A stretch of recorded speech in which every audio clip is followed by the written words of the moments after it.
প্রেমে বিচ্ছেদ হওয়ার কারণে যদি তোমার মরে যেতে ইচ্ছা করে, তবে বাড়ির আশেপাশে কোনো হাসপাতালে গিয়ে দেখে এসো মানুষ একদিন বাঁচার জন্য কতটা লড়াই করে। সামান্য অভাবে যদি তুমি দিশেহারা হয়ে পড়ো, তবে রাতের আধারে রাস্তার দুপাশে ঘুমিয়ে থাকা মানুষগুলোকে একবার দেখে এসো, যাদের পেটে নেই বাঘ আর মাথার উপরে নেই ছাদ।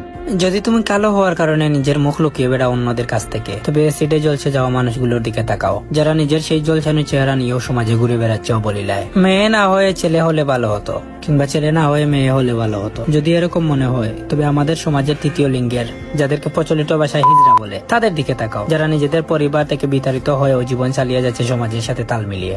যদি নারী বলতে টাকা লুবি, ছলনাময়ী দুঃখবাজ মনে হয়, তবে নিজের মায়ের দিকে তাকাও, যে তোমার বাবার অভাবের সংসারে না খেয়ে পড়ে আছে, তবুও ধনী কাউকে বিয়ে করার পথ বেছে নিচ্ছে না। আর যদি পুরুষ বলতে দেহ লুবি, মেয়েবাজ মনে হয়, তবে নিজের বাবার দিকে একবার তাকাইও, যার ছোঁয়ায় নেই কোনো লালসা, আছে শুধু মায়া, মমতা, স্নেহ, যে তার মেয়ের সবচেয়ে নিরাপদ আশ্রয়স্থান। যদি কখনো নিজের মধ্যে অহংকার এসে পড়ে, তবে কোনো কবরস্থানে ঘুরে এসো, যেখানে তোমার চেয়ে বড় বড় জ্ঞানী, সুন্দরী এবং সফল ব্যক্তিরা মাটির নিচে শুয়ে আছে।